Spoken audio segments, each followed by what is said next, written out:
Sekali Yesus tetap Yesus dalam kehidupan kami. Walau apapun yang terjadi, kami tidak mau melepaskan Engkau, sebab Engkau lah yang sangat bernilai dan berharga dalam hidup kami. Terima kasih banyak Bapa di sorga. Kami percaya 2-3 orang berkumpul di dalam nama-Mu, Engkau memastikan kehadiran-Mu di tempat ini. Kami percaya Engkau adalah Allah yang kudus yang bersemayam di atas pujian umat-Mu. Terima kasih Bapa, kami percaya kehadiran-Mu memberikan damai, sejahtera, sukacita buat kami. Dan sebentar lagi biarlah Engkau memberkati kami dengan firman-Mu. Tetapi sebelumnya kami mau mendeklarasikan firman-Mu bersama-sama Tuhan. Mari kita angkat kita atau handphone kita, saudara ya. Kita deklarasikan firman Tuhan. Dalam hitungan yang ketiga, saudara ya. 1, 2, 3. Aku percaya firman-Mu berkuasa. Aku percaya firman-Mu dapat mengubah seluruh hidupku. Aku percaya firman ini adalah Tuhan sendiri. Aku siap untuk menerimanya dan melakukannya. Dalam nama Yesus. Amin. Silakan duduk kembali Bapak Ibu yang terkasih dalam Kristus Yesus. Shalom semuanya. Kabarnya di siang hari ini. Mantap sekali, saudara. Berbeda sekali dengan yang di pagi hari, saudara ya. Yang siang ini kelihatannya semuanya antusias, amin. Pada waktu saudara antusias dengan Tuhan, maka saudara sedang menghormati kehadiran Tuhan di tempat ini. Ya. Sudah siap semua belajar firman Tuhan hari ini? Coba kita tayangkan ya. Judulnya atau temanya di siang hari ini adalah Empowering Our Potential. Ya, yang artinya adalah memberdayakan potensi kita. Multimedia, apakah sudah bisa? Oke, ya, empowering our potential atau memberdayakan potensi kita. Ya, saya akan mulai dengan statement bahwa tragedi terbesar bagi manusia bukanlah kematian. Tetapi tragedi terbesar manusia adalah hidup tanpa tujuan. Jikalau orang hidup tanpa tujuan, saudara, maka dia tidak pernah akan mengalami kepuasan dan kebahagiaan di dalam hidupnya. Orang yang tidak punya tujuan hidup cenderung tidak punya makna dan arti dalam hidupnya. Tidak pernah bisa fokus sehingga akhirnya menyia-nyiakan begitu banyak sumber daya yang sudah ditaruh oleh Tuhan di dalam hidupnya. Orang-orang yang tidak punya tujuan, saudara, itu mengalami kebosanan hidup, saudara, karena hidup itu penuh dengan rutinitas, saudara ya. Bangun pagi-pagi, kemudian mandi, sarapan, ya, naik mobil, naik kendaraan, bekerja di kantor, kemudian sampai malam, pulang lagi, saudara ya. Kemudian makan malam, saudara mandi, tidur, besok pagi begitu lagi, besok pagi terulang lagi, saudara begitu, saudara ya. Karena apa? Karena hidupnya tanpa tujuan, saudara. Sehingga hidup ini tidak memberikan semangat, tetapi membosankan, ya. Hidup segan, mati tak mau, saudara ya. Jadi, saudara, untuk bisa, saudara, ya mengerti tujuan hidup kita semua, saudara mungkin bertanya tujuan hidup saya apa gitu, saudara ya. Nah, saudara harus tanya kepada penciptanya yang menciptakan saudara, yang membuat saudara gitu loh. Ya. Nah, pikiran daripada pembuat kita yaitu pikiran, maksud, kehendak dan tujuan Allah kita terhadap kita, saudara, itu ada di dalam Alkitab. Amin. Alkitab adalah manual booknya dari sorga terhadap kita semua, supaya kita mengerti apa tujuan hidup kita di bumi ini. Nah, pada waktu saudara kita mengerti tujuan kita, Allah untuk bisa mencapai tujuan manusia, saudara, dia memberikan perlengkapannya, dia memberikan kemampuannya, dia memberikan ability-nya kepada kita, saudara, supaya kita bisa berfungsi dan menggenapi tujuan Allah sampai garis akhir. Setuju? Katakan amin. Amin. Oleh karena itu, saudara, hari ini kita akan belajar bagaimana, saudara, potensi, ya termasuk tadi seluruh sumber daya itu yang ada di dalam diri kita, baik itu talenta, karunia, bakat, kemampuan, saudara, yang Tuhan taruh dalam hidup kita, bisa kita pergunakan untuk berjalan dalam destiny sehingga tujuan Tuhan tergenapi dengan sempurna dalam kehidupan kita. Yang mau belajar katakan amin. Ya, kita mulai, saudara, dengan ayat firman Tuhan, yaitu dari Kejadian 1 ayat 26 dan 28. Kita baca dengan suara yang kuat karena iman timbul dari mana? Pendengaran. Dan pendengaran oleh firman Tuhan. Amin. Ya. Dalam hitungan yang ketiga, 2, 3. Baiklah kita menjadikan manusia menurut gambar dan rupa kita, supaya mereka berkuasa atas kerajaan di dalam dan bumi darat, dan atas ternak dan atas seluruh bumi dan atas segala mata kelapa yang merayap di bumi. Maka Allah menciptakan manusia itu menurut gambarnya, menurut gambar Allah diciptakan dia, laki-laki dan perempuan diciptakan mereka. Allah mendekati mereka,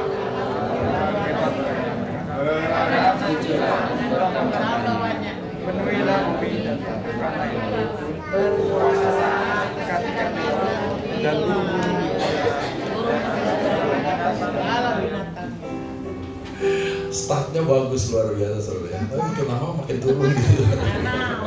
Tapi masih lebih bagus dibandingkan yang tadi pagi saudara ya. Nah, saudara di sini hampir penuh saudara ya.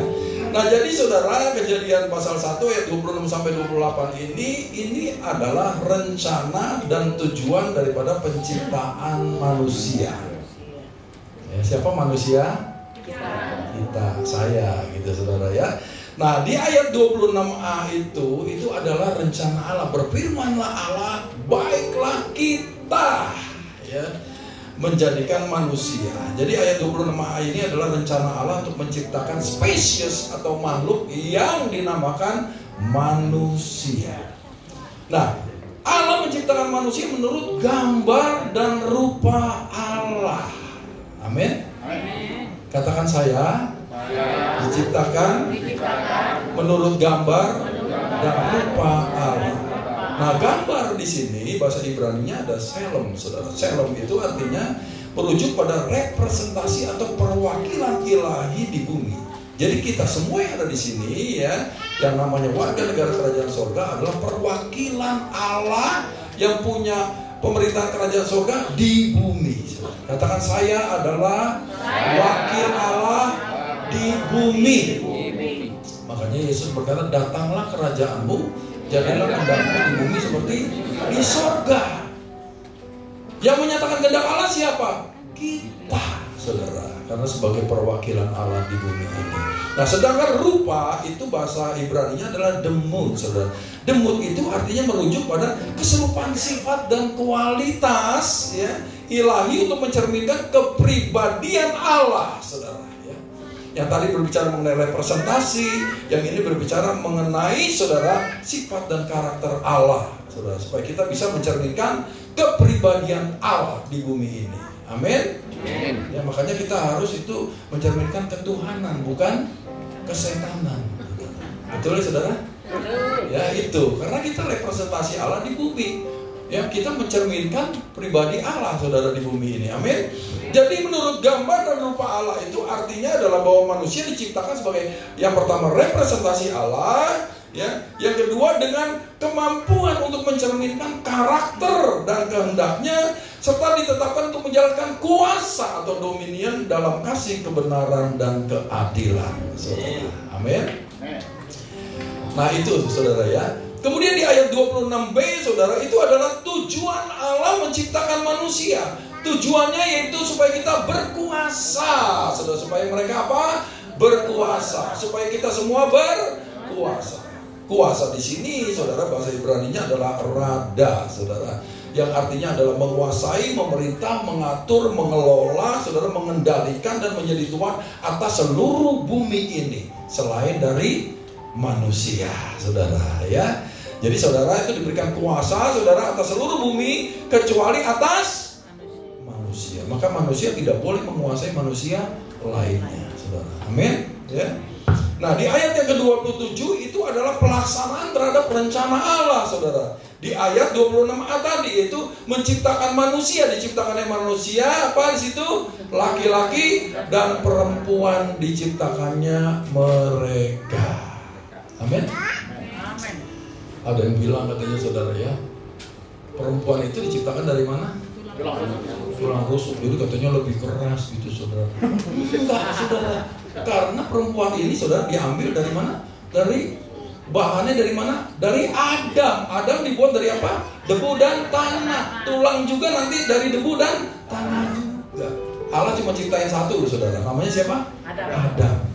Dari Adam baru ada rekayasa ilahi, saudara, jadilah Hawa. Dan sekarang jadilah 8 miliar manusia yang hidup, saudara. Belum yang mati, udah miliaran, saudara. Betapa banyaknya, saudara, gitu ya. Nah, jadinya makanya di sini dikatakan, saudara, ya, Allah menggenapi rencananya. Kemudian di ayat 28a, Allah kemudian memberkati mereka, saudara, ya. Memberkati di sini bukan saudara diberi uang gitu loh, karena apa namanya saudara ya, di Taman Eden saudara, di situ belum ada uang saudara. Memang nggak ada uang, betul saudara. Nggak ada harta benda di situ, nggak ada rumah saudara, nggak ada mobil, nggak ada saudara. Jadi yang dimaksud dengan memberkati di sini adalah memberi kemampuan atau to give ability kepada kita, saudara. Amin.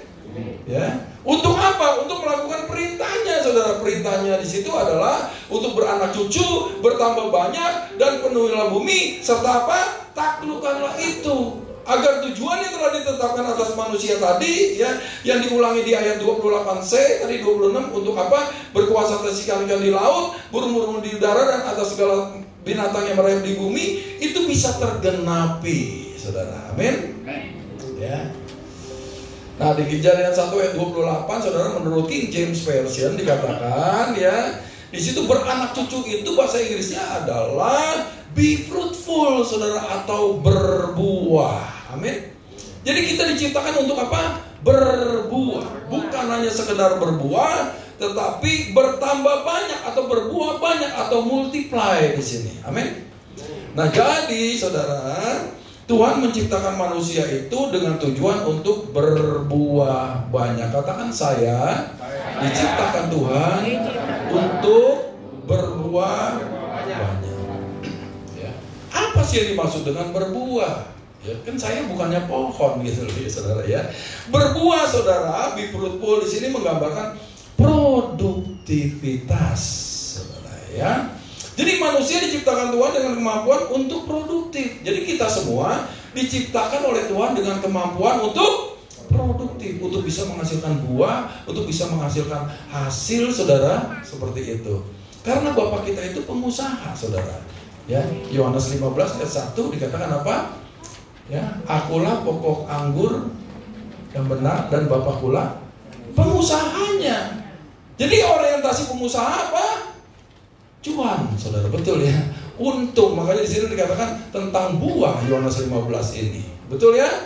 Ya, kalau dari kita ini, saudara, diharapkan oleh Tuhan untuk bisa menghasilkan buah, kemudian dibersihin, dipotong, saudara, ya, kemudian supaya banyak lagi berbuahnya, saudara.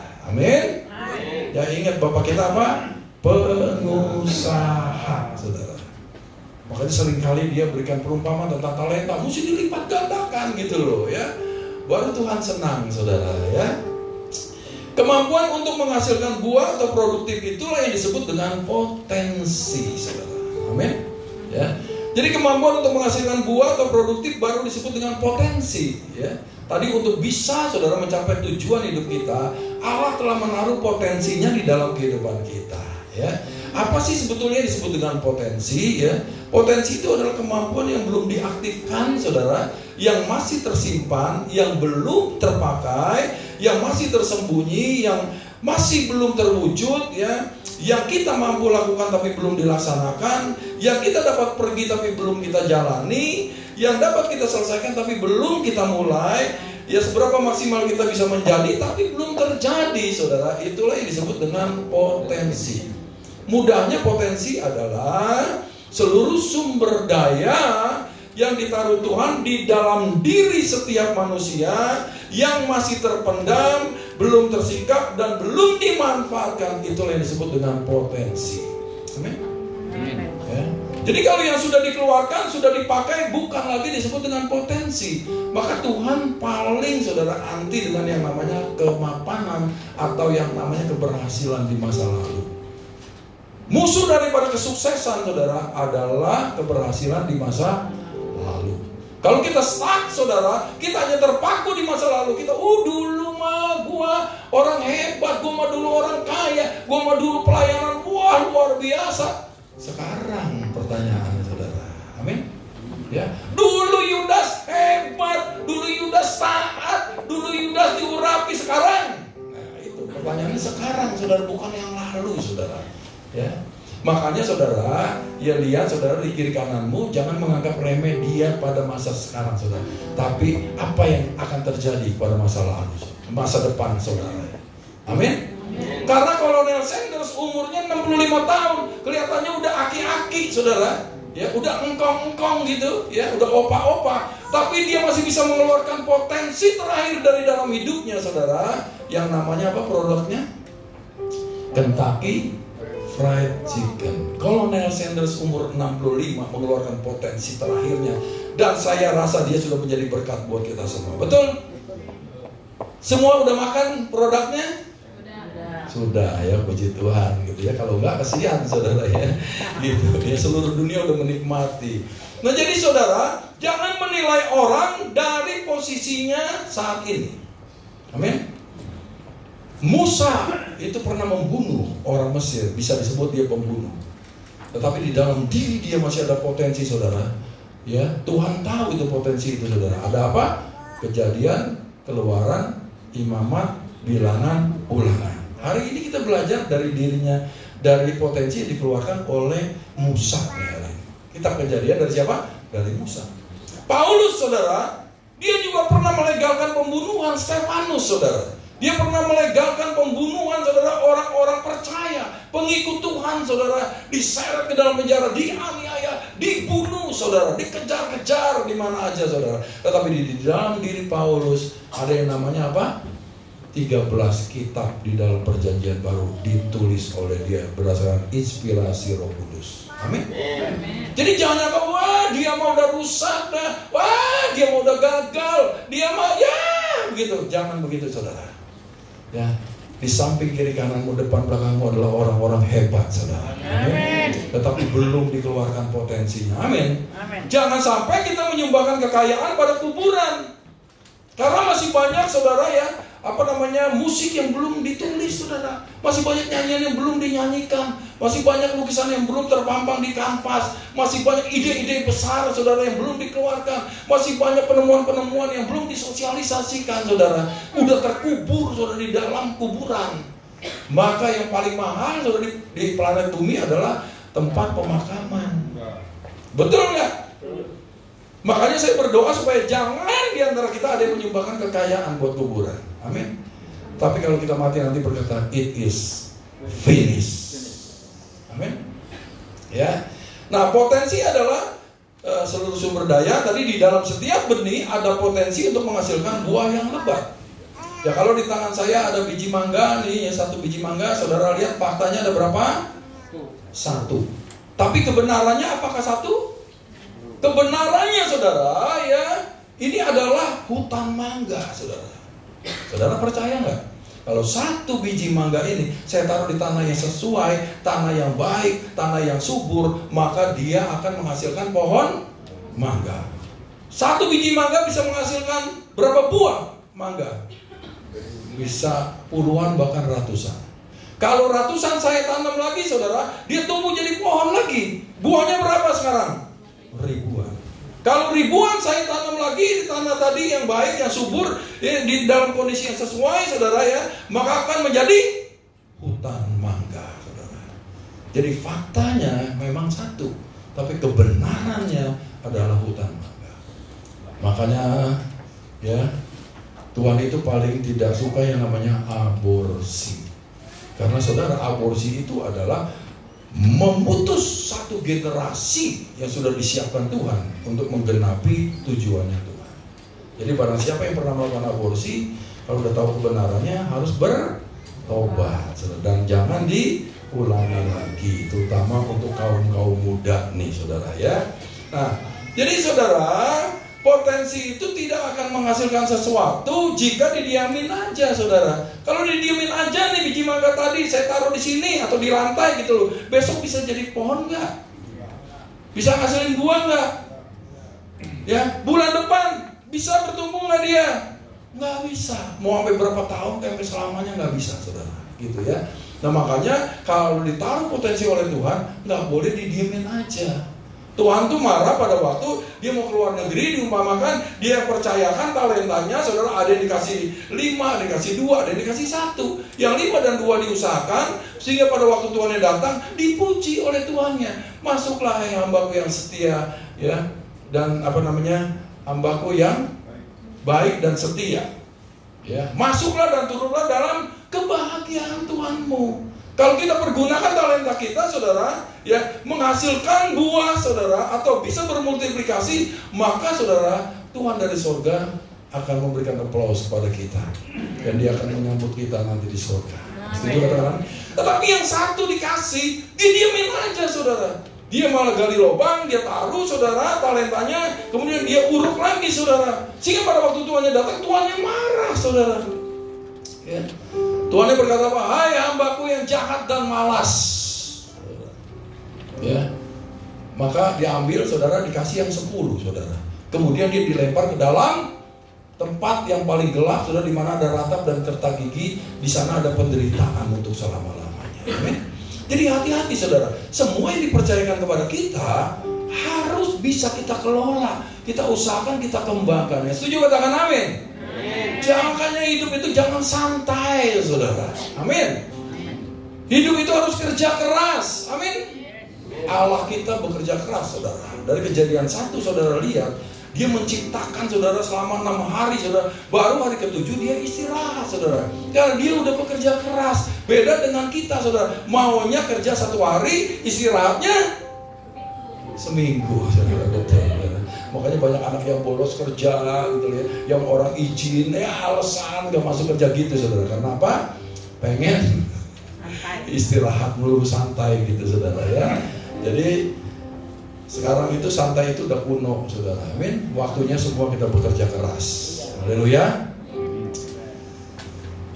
Nah, Kejadian 1 ayat 26 ya, kalau kita diciptakan serupa dan segambar dengan Allah, bahasa Latinnya adalah imago Dei atau citra Allah.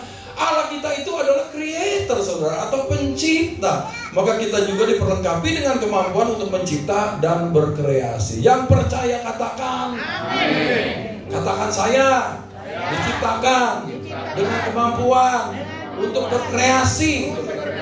Karena Allah saya adalah pencipta. Amin. Dan di dalam diri saudara ada roh Allah, saudara akan memberikan kemampuan saudara untuk berkreasi. Yang setuju katakan amin. Amin. Pada waktu kita kreatif, baru kita bisa mencerminkan rupa dan gambar Allah. Jadi kalau orang kreatif, saudara, orang bisa melihat saudara dan mempermuliakan nama Tuhan, barulah kita serupa dan segambar dengan Allah. Jadi kalau hidup kita belum kreatif, saudara, belum bisa mencerminkan rupa dan gambar Allah yang kreatif. Amin. Makanya semua kita harus kreatif. Kalau orang kreatif biasanya berpikir keras, saudara, bekerja keras, saudara. Amin. Maka musuh dari kreativitas adalah kemalasan. Amin. Nah, Tuhan memberikan kepada manusia itu bukan barang jadi nih saudara ya, bukannya end product, tapi bahan bakunya yang dia kasih, raw material untuk kita olah. Di Taman Eden mana ada bangku saudara, mana ada meja, mana ada mimbar, mana ada lampu, mana ada dinding dan segala macam, nggak ada saudara. Tetapi Tuhan ciptakan saudara yang memberikan cuman bahan bakunya. Setuju katakan amin. Amin. Nah sekarang bangku diciptakan dari apa? Dibikin dari apa? Ya ada yang dari kayu, oke. Kayu dari mana? Dari pohon. Nah, jadi Tuhan ciptain cuma pohonnya, saudara. Dengan kreativitas manusia, mengeluarkan potensinya, saudara, kemampuannya, keahliannya, maka jadilah bangku. Baju saudara dari mana? Nih, baju ini dari mana nih? Dari kapas, betul. Dari benang dulu dong. Ya. Dari benang. Benang itu dari mana?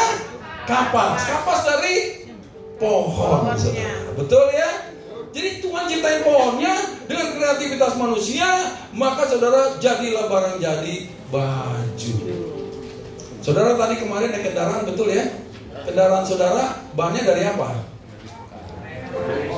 Bahannya dari karet. Karet dari getah karet, betul ya? Getah karet dari mana? Dari pohon, saudara, betul ya? Bahkan saudara nih, mic ini nih, ininya dari mana nih saudara nih? Hah? Dari plastik. Kayaknya besi kayaknya ini apa?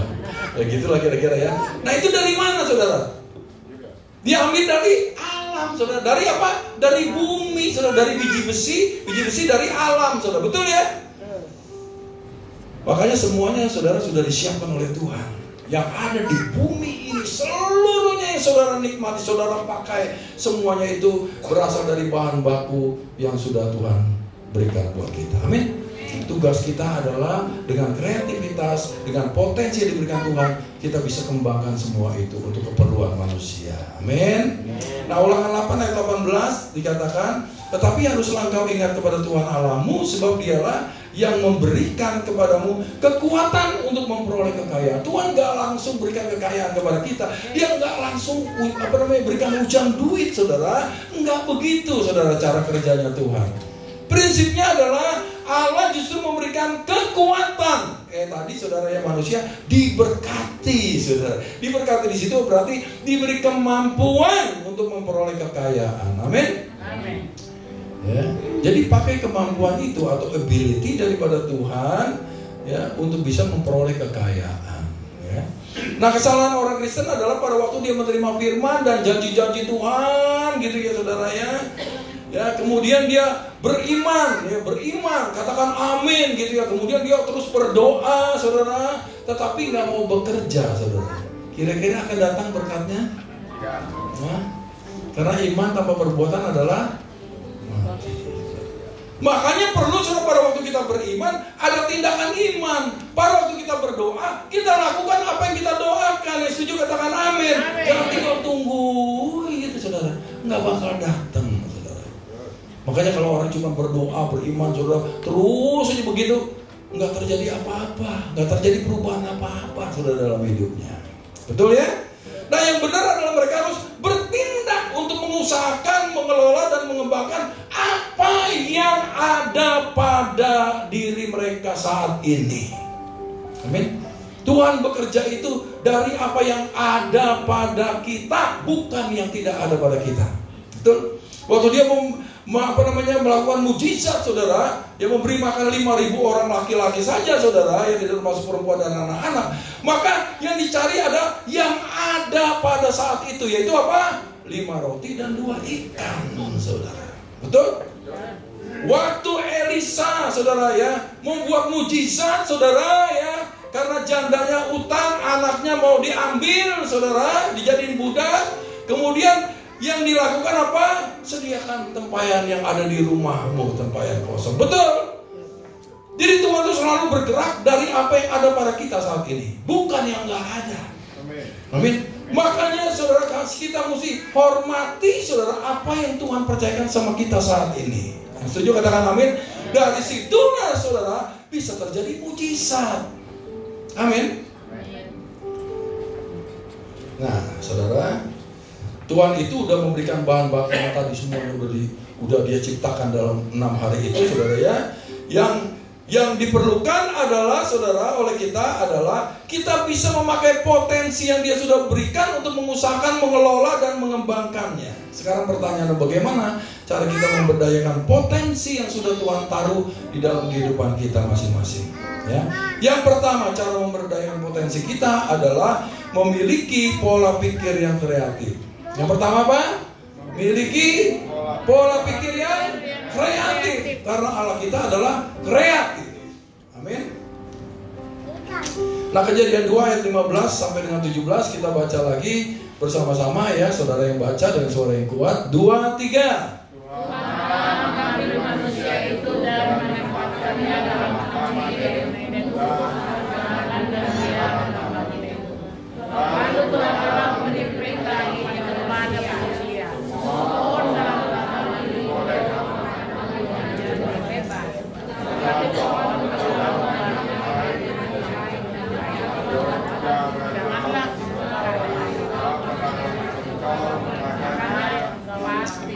Jadi di ayat 15, saudara, di situ manusia pada waktu setelah dia diciptakan, saudara, ya, maka ditempatkan oleh Allah di Taman Eden. Taman Eden itu punya siapa? Punya Allah. Punyanya Allah, punyanya Tuhan, saudara. Jadi Adam, saudara, ditaruh di situ untuk ngapain? Untuk bekerja. Pada waktu Adam ditaruh di Taman Eden, saya mau tanya, Hawa udah ada belum? Jadi tugas pertama yang bekerja dibebankan kepada siapa? Makanya, saudara, kalau mau merit, laki-lakinya belum kerja, sorry, no way. Betul? Karena memang kodratnya dia harus menjadi provider, saudara. Baru di Kejadian 2 ayat 18 diciptakannya si Hawa, saudara, untuk menjadi penolong yang sepadan. Amin. Amin. Makanya perempuan kalau disuruh kerja, dia stres. Betul nggak? Siapa yang kerja di sini perempuan? Karena menyalahi kodratnya. Tetapi saudara, dia jadi penolong. Betul ya? Ya kalau soal jeminya lagi nganggur, dia mau nggak mau nolongin saudara gitu. Walaupun stres saudara kayak begitu. Nah, tetapi saudara ingat, saudara di sini, si Adam ditaruh di Taman Eden untuk bekerja. Untuk apa? Mengusahakan dan memelihara taman, saudara. Ya, walaupun tamannya milik Tuhan, betul ya? Makanya saudara, semua yang ada pada kita ini kayak ada Taman Edennya, saudara. Keluargamu adalah Taman Edenmu, betul ya? Ya, pekerjaanmu adalah Taman Edenmu, saudara. Pelayananmu adalah Taman Edenmu. Gereja ini Taman Edenmu, betul ya? Tapi harus diusahakan, dikelola dan dikembangkan. Nggak boleh didiemin aja. Karena tugas utama manusia adalah bekerja. Amin. Nah, saudara, di Taman Eden ini adalah proyek pertama, saudara, yang Tuhan berikan kepada manusia untuk belajar mengembangkan apa yang ditemukan oleh tangan manusia, saudara. Ya. Nah, Tuhan itu udah mendesain manusia untuk bisa mampu, saudara, ya, berbuat demikian. Tuhan mau supaya manusia belajar mengelola apa yang dipercayakan kepadanya. Inilah yang disebut dengan stewardship. Stewardship itu adalah tugas dan tanggung jawab untuk mengelola dan memelihara serta mengawasi milik orang lain. Itu yang disebut dengan stewardship. Ya, stewardship itu, saya ulangi, adalah tugas dan tanggung jawab untuk mengelola dan memelihara serta mengawasi miliknya Tuhan. Semua yang ada pada kita, saudara, semua adalah miliknya Tuhan. Buktinya pada waktu kita mati nanti kita tidak akan bawa semua itu. Betul ya? Ditinggal semuanya, saudara. Ya, tinggal dipertanggungjawabkan di hadapan Tuhan nantinya. Nah, Kejadian 2:15 ini, Taman Eden itu adalah teritori yang kecil, saudara. Padahal Adam, ya, dijanjikan untuk menguasai seluruh bumi, diberikan teritori seluruh bumi, saudara. Kenapa dia ditaruh di Taman Eden yang teritorinya kecil? Mungkin Adam bingung, saudara, waktu itu. Tetapi maksud Tuhan adalah, saudara, sebelum manusia menguasai teritori yang besar, yaitu seluruh bumi, saudara, maka dia ditempatkan di teritori kecil ini sebagai training ground atau tempat latihan dia. Untuk apa? Untuk bisa mengembangkan potensinya dengan maksimal. Baru setelah itu diberikan, saudara, kepercayaan yang lebih besar lagi. Allah prinsipnya selalu memulai dengan hal yang kecil. Maka jangan remehkan hal yang kecil. Siapa setia kepada perkara yang kecil akan diberi tanggung jawab dalam perkara yang besar. Jadi jangan apa-apa maunya langsung besar, saudara. Jangan mau langsung untung. Jangan langsung mau dapat jabatan tinggi. Nggak ada itu semua di muka bumi ini. Tetapi semua harus diproses terlebih dahulu, dimulai dari hal yang kecil. Amin. Ya. Nah, kemudian di dalam teritori yang kecil itu Allah masih kasih boundaries atau batasan lagi loh, saudara.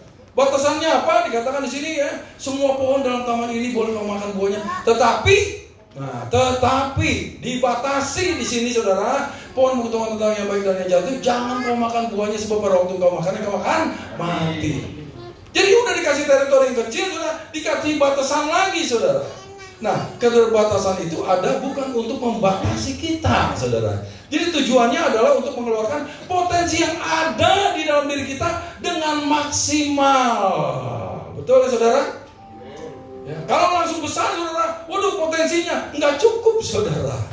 Begitu. Jadi dimulai dari hal yang kecil terlebih dahulu, saudara. Haleluya.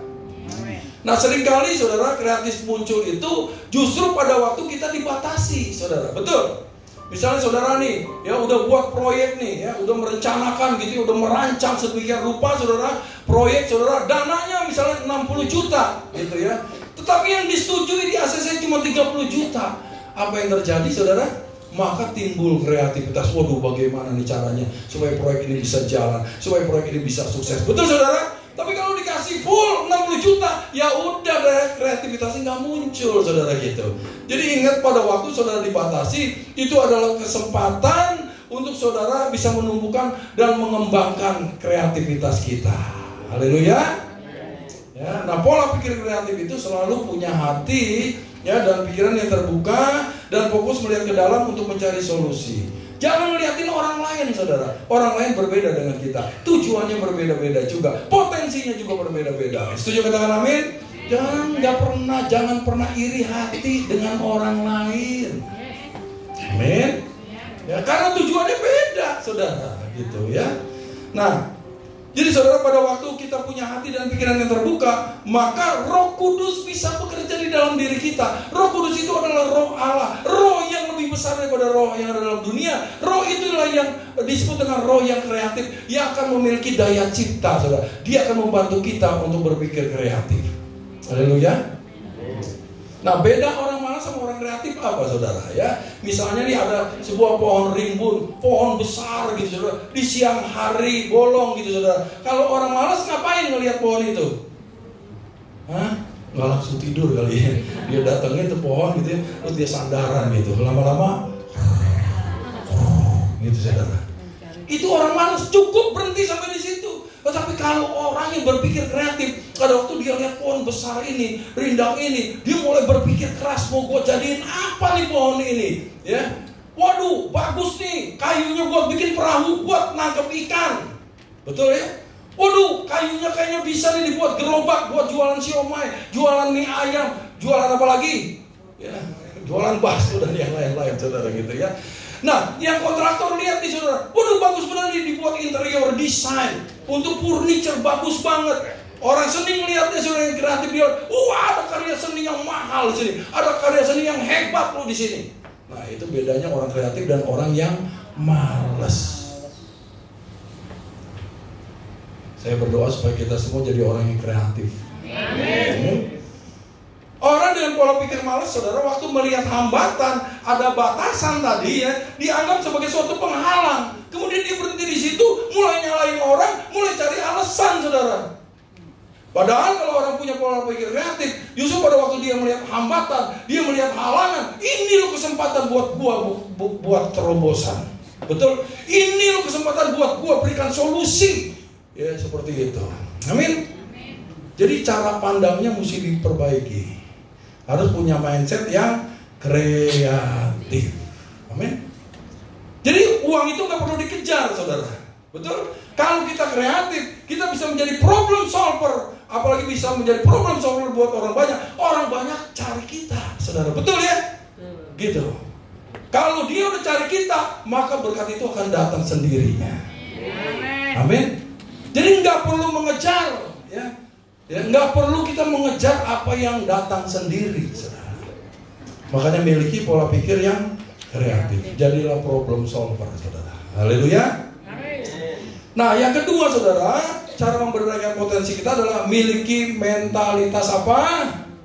Mentalitas ulet. Nah, ulet ini terdiri dari dua kata, yaitu ketekunan dan kesabaran. Kata-kata ini populer apa enggak, saudara?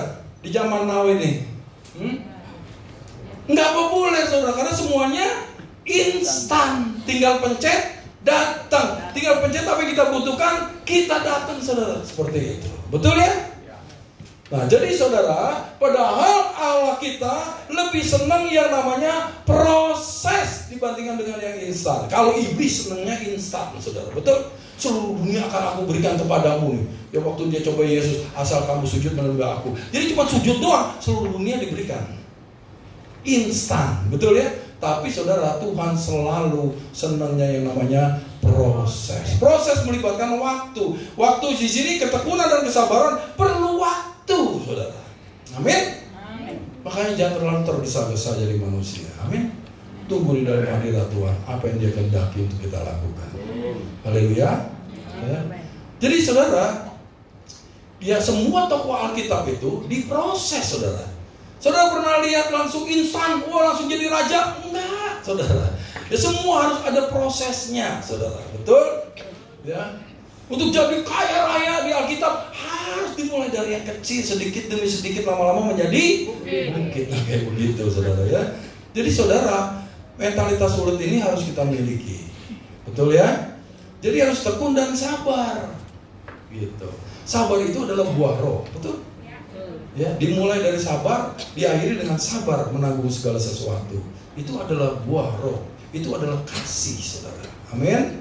Nah, dua hal ini memang kurang populer, saudara, karena saudara ya di apa namanya, semua orang pengennya instan. Mie instan, kopi instan, susu instan, semuanya instan semua, saudara ya sekarang begitu. Tetapi saudara, saya mau katakan ya bahwa yang diproses dengan yang instan itu sangat berbeda, saudara. Saudara kalau beli buah maunya yang karbitan atau yang matang pohon? Kenapa? Karena lebih enak, lebih lezat, lebih nikmat, kualitasnya. Waduh, saudara ya, semua vitamin-vitaminnya lengkap di situ, betul? Ya. Jadi saudara ya, makanya perlu proses. Ya. Makin lama prosesnya, emas karatnya makin meningkat, kemuliaannya lebih besar, betul saudara ya? Gitu loh. Makanya jangan alergi dengan yang namanya proses. Kalau proses nggak usah nyalain kiri kanan, nggak perlu komplain sama Tuhan, saudara. Tetapi bersyukurlah di dalam segala hal. Amin. Sebab itulah yang dikehendaki Allah dalam kehidupan kita semua. Amin ya. Nah, generasi sekarang tuh strawberry, saudara ya. Dikatakan strawberry itu kelihatannya apa? Cantik, kelihatannya warnanya bagus gitu ya, menarik, betul ya? Kelihatannya kreatif, kelihatannya ganteng, cakep gitu loh. Wah, saudara, smart tetapi rapuh di dalamnya.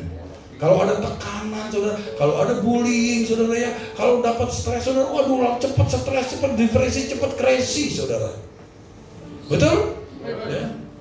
Bahkan banyak yang bunuh diri, saudara, kalau saudara lihat, saudara, seperti itu. Ya, makanya saudara diperlukan ini, saudara, mentalitas ulet. Amin. Harus tekun dan sabar. Belajar, saudara, harus jadi tekun dan sabar. Agar generasi strawberry ini, saudara, sekarang bisa berubah dari generasi rapuh menjadi generasi yang tangguh. Dari generasi menjadi generasi bintang yang dihormati Allah dan manusia. Amin. Oke, ya. Nih, kita baca lagi di sini, saudara. Ini nasihat dari Paulus, saudara, ya. Ya. 2, 3. Kita juga bersuka-cita karena penderitaan yang kita alami. Mengapa? Karena kita tahu bahwa penderitaan itu membuat kita menjadi lebih tabah.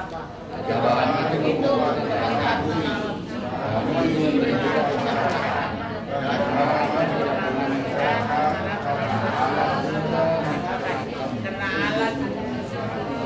kasihnya di hati. Nah, jadi saudara, kalau kita mengalami penderitaan, kita harus bersuka cita. Kenapa mesti bersuka cita? Kan menderita gitu ya.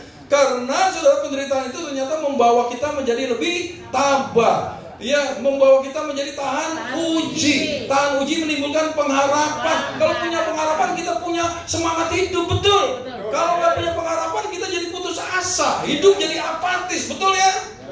Nah, makanya perlu penderitaan kita alami, saudara. Allah memberikan kepada kita, saudara, 2 karunia. Yang pertama, percaya kepada Yesus. Kedua adalah penderitaan. Betul nggak? Karena penderitaan ini justru yang akan menimbulkan pengharapan kita. Hidup jadi lebih terus bergairah, saudara. Amin ya. Nah, ini saudara. Jadi yang kedua, yang pertama tadi apa? Miliki apa? Miliki pola pikir yang kreatif. Yang kedua, mentalitas kuat. Dan yang ketiga, yang terakhir adalah gunakan potensi kita ya untuk memberkati orang lain dan mempermuliakan Tuhan. Jadi caranya memberdayakan potensi adalah kalau potensi kita itu dipakai untuk memberkati orang lain, saudara, dan mempermuliakan Tuhan. Adakah adakah pohon mangga makan buah mangga? Kalau ada, saudara ya, pohon mangga makan buah mangga, kasih tahu saya. Biar diviralin, viewersnya banyak, saudara. Ya, kayak gitu. Jadi saudara, pohon mangga ini, saudara, berbuah mangga. Buah mangganya untuk siapa? Betul, ya, untuk orang di sekitarnya, saudara. Untuk orang lain yang membutuhkannya. Betul, saudara ya. Nah, jadi saudara, hidup kita itu, saudara, harus bisa, saudara, buah kita itu bisa menjadi berkat bagi orang lain. Bukan untuk kita dihormati orang, bukan buat untuk konsumsi kita, bukan untuk kepentingan pribadi kita, tetapi untuk sesama kita yang membutuhkan. Haleluya. Amin. Nah, nih saudara, sebelum Yesus disalibkan, dia berkata kepada murid-muridnya, yuk kita baca sekali lagi ya. 2, 3. Aku memberikan perintah baru kepada kalian, kasihilah satu sama lain, sama seperti aku sudah mengasihi kalian, begitulah kalian harus saling mengasihi.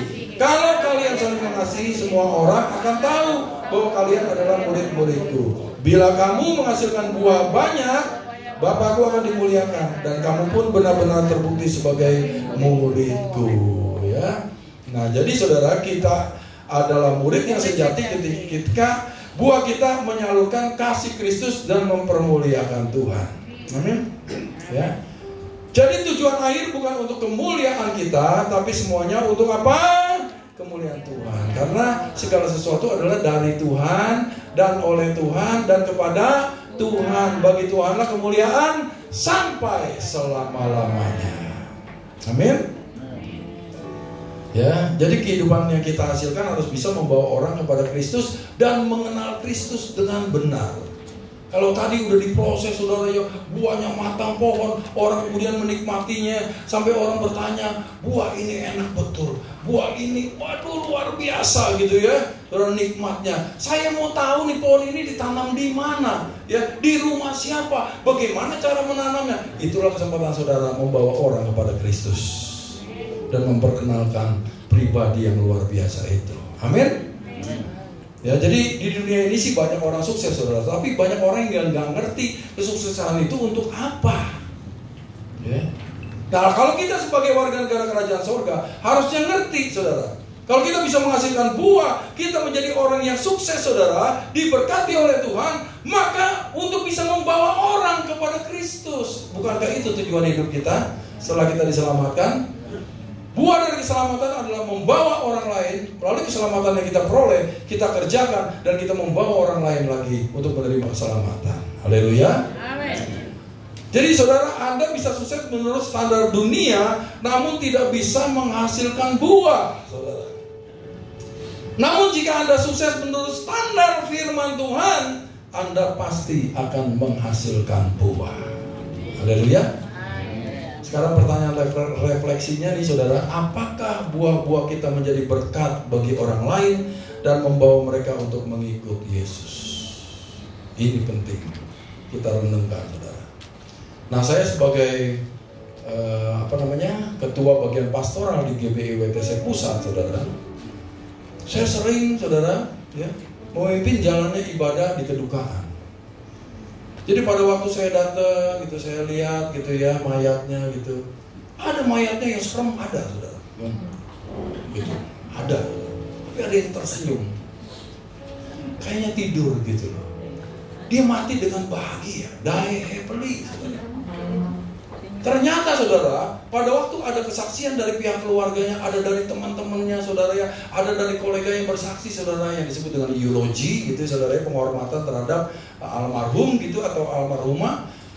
Ternyata orang yang paling bahagia dan paling puas hidupnya, saudara, adalah orang yang mau berbagi dalam hidupnya dengan orang lain. Orang yang senangnya memberi kepada orang lain, yang senangnya menolong orang lain, saudara, yang senangnya memperhatikan orang lain, yang senangnya membesuk orang yang sakit, ada orang yang senangnya mendoakan, saudara, seperti itu. Pokoknya dia semua yang ada potensi dalam dirinya dikeluarkan semua, saudara, bagi orang-orang lain, dimanfaatkan buat orang lain, saudara. Dan akhirnya banyak orang, saudara, melalui dia banyak yang mengenal Kristus dari teladan hidupnya. Amin. Orang ini adalah orang yang pada waktu dia lahir membawa potensi yang penuh, dan kemudian pada waktu dia mati potensinya sudah dikosongkan. Maka seperti Yesus berkata, it is finished. Amin. Jadi untuk memberdayakan potensi kita, yang pertama tadi apa? Miliki pola pikir. Yang kedua, yang ketiga, untuk memberkati orang lain dan mempermuliakan nama Tuhan. Mari kita bangkit berdiri, saudara, ya. Kita nyanyikan indah rencana Tuhan, ya.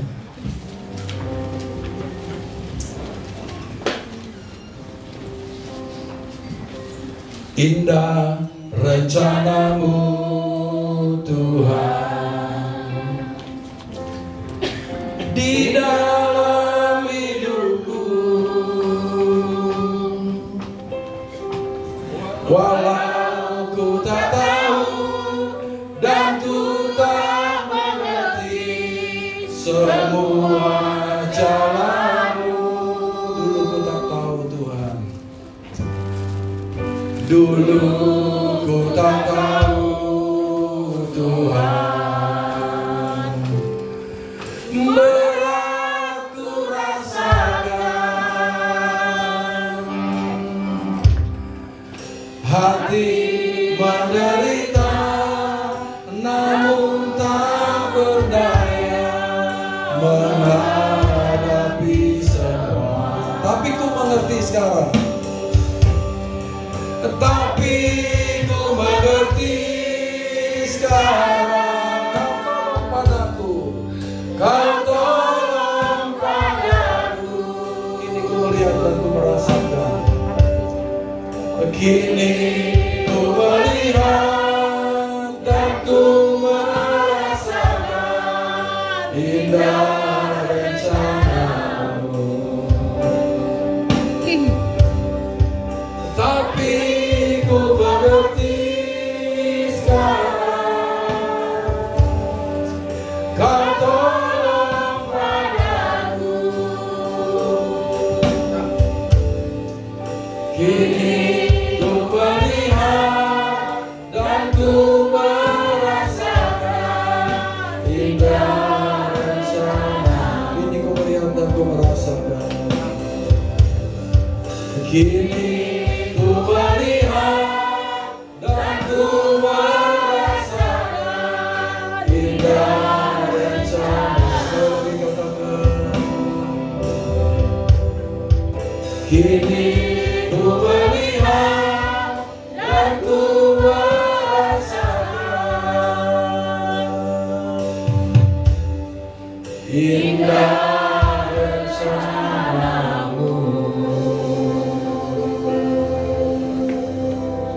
Terima kasih banyak Bapa di sorga, Kau sudah mengungkapkan rencana dan tujuan-Mu dalam setiap kehidupan kami.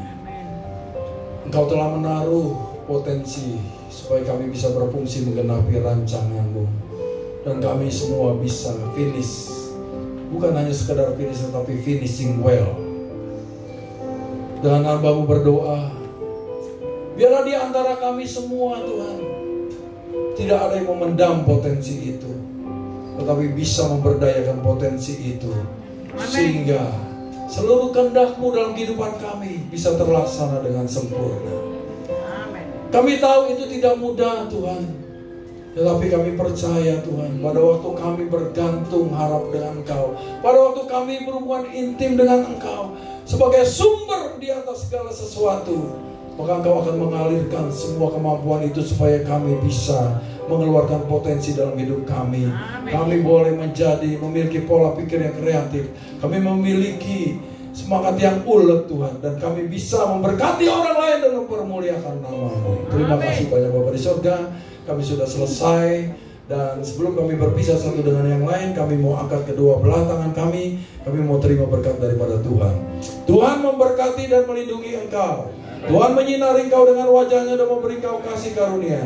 Tuhan menghadapkan wajahnya kepadamu dan memberi engkau damai sejahtera. Biarlah anugerah dari Allah Bapa yang berlimpah-limpah di dalam cinta kasih yang sempurna Tuhan Yesus Kristus, pertolongan, penghiburan dan pengurapan dari Allah Roh Kudus terus menyertai kita dari saat ini hingga Maranatha bahkan kekal sampai selama-lamanya. Percaya, diberkati Tuhan. Sama-sama katakan